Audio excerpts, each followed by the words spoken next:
ये डीयू है, दिल्ली विश्वविद्यालय, हिंदुस्तान के सपनों का घर, जहां से साइंटिस्ट, आईएएस, प्रोफेसर निकले हैं। परंतु fourth year undergraduate programme आने के बाद से इन सपनों को आज एक कंफ्यूजन के दलदल में धकेल दिया है। और सबसे बड़ी बात, सिस्टम तैयार ही नहीं था इस पॉलिसी को अडॉप्ट करने के लिए। ना ही टीचर्स ट्रेंड, ना ही स्ट्रक्चर क्लियर, ना ही पॉलिसी का इंप्लीमेंटेशन का कोई बेस, और सबसे बड़ी बात, ना ही कोई इंफ्रास्ट्रक्चर तैयार था। जब 3 साल को कोर्स को कंप्लीट करने के लिए बैठने के लिए पर्याप्त बेंचेस नहीं है, उस स्थान पर चौथे साल का इंट्रोडक्शन करना, कहां से आप बच्चों को बिठाओगे? या तो प्रिंसिपल ऑफिस में बैठेंगे या पियोन के रूप में। एक एक्सपेरिमेंट न्यू एजुकेशन पॉलिसी के रूप में आपके और हमारे फ्यूचर को अंधकार में धकेलने का काम न्यू एजुकेशन पॉलिसी ने किया। इंटर्नशिप, अप्रेंटिसशिप लॉन्च करने के लिए, लॉन्च तो दूर दूर की बात है, आपने उस चीज को इंप्लीमेंट ही नहीं किया।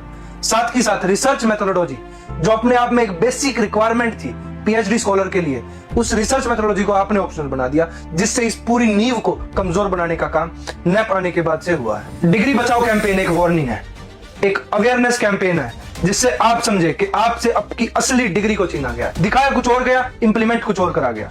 साथ के साथ ये लड़ाई सिर्फ एक प्रोटेस्ट की लड़ाई नहीं है, ये लड़ाई है आपकी डिग्री को बचाने की, ये लड़ाई है देश के एजुकेशन सिस्टम को बचाने की। तो आइए 7 दिन 7 सीरीज के साथ हम आपके साथ मिलेंगे, रोज एक मुद्दे पर आपके सामने, सेक, वैक और नैप की समस्याओं के साथ आपकी अवेयरनेस डीयू को और एजुकेशन सिस्टम को बचाने का काम करेगी। धन्यवाद।